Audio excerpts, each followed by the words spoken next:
1 अप्रैल 1889 नागपुर की सुबह एक ऐसे बच्चे ने जन्म लिया जिसने आने वाले दशकों में हिंदुस्तान की सोच बदल दी। नाम था केशव। पिता का नाम बलिराम हेडगेवार और माता का रेवती बाई। केशव का बचपन माता पिता और भाई बहनों की प्रेम पूर्ण छाया में व्यतीत हुआ था। अचानक नागपुर में चेचक फैल गई। लगभग 8 वर्षीय केशव उसकी चपेट में आ गया। ठीक तो हुए लेकिन चेहरा दागों से भर गया, जिसके बाद केशव का यज्ञोपवीत संस्कार करा दिया गया। केशव जन्म से ही देशभक्त थे। विक्टोरिया शासन की षष्ठी पूर्ति के अवसर पर उनके विद्यालय में मिठाई बांटी गई, पर केशव ने कहा, महारानी हमारी कैसे, ये हमारी गुलामी का जश्न है, नहीं मनाएंगे। 1902 ईस्वी नागपुर में प्लेग की महामारी से उनके माता पिता का देहांत हो गया, जिससे परिवार पर निर्धनता की छाया मंडराने लगी। पर केशव ने पढ़ाई नहीं छोड़ी।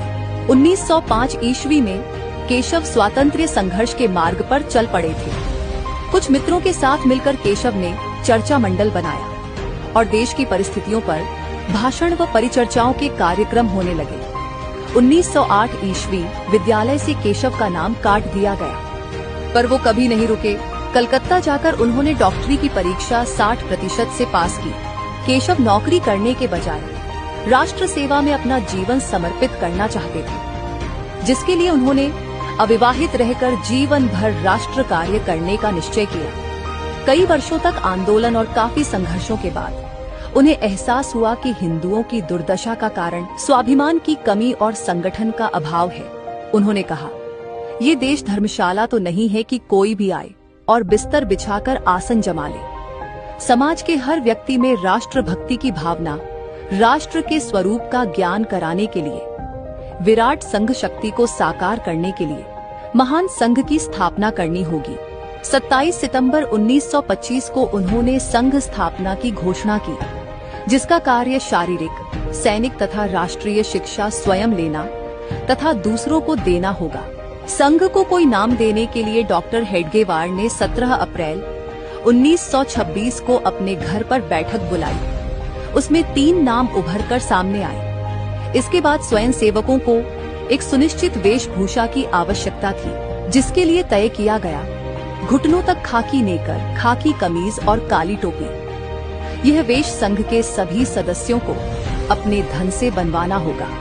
राष्ट्रीय स्वयंसेवक संघ नाम मतदान होकर सर्व स्वीकृत हुआ। इसी नाम के कारण संघ के लोगों को स्वयं सेवक कहा जाने लगा।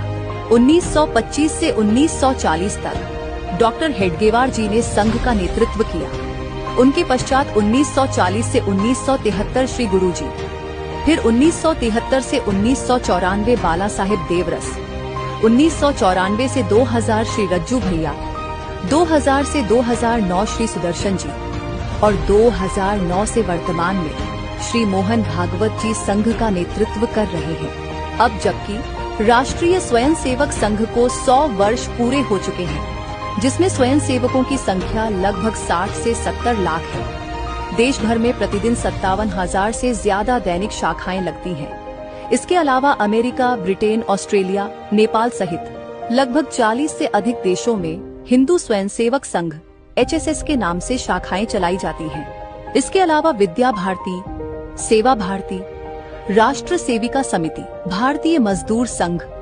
भारतीय किसान संघ, विश्व हिंदू परिषद, अखिल भारतीय विद्यार्थी परिषद जैसी RSS की प्रमुख संस्थाएं हजारों सेवा प्रकल्प चला रही हैं। अपने 100 वर्षों के कार्यकाल में RSS ने भारतीय समाज के हर वर्ग तक पहुंचकर शिक्षा, सेवा, संस्कृति और राष्ट्र भावना को मजबूत किया है और आगे भी करते रहेंगे। जय हिंद, वंदे मातरम।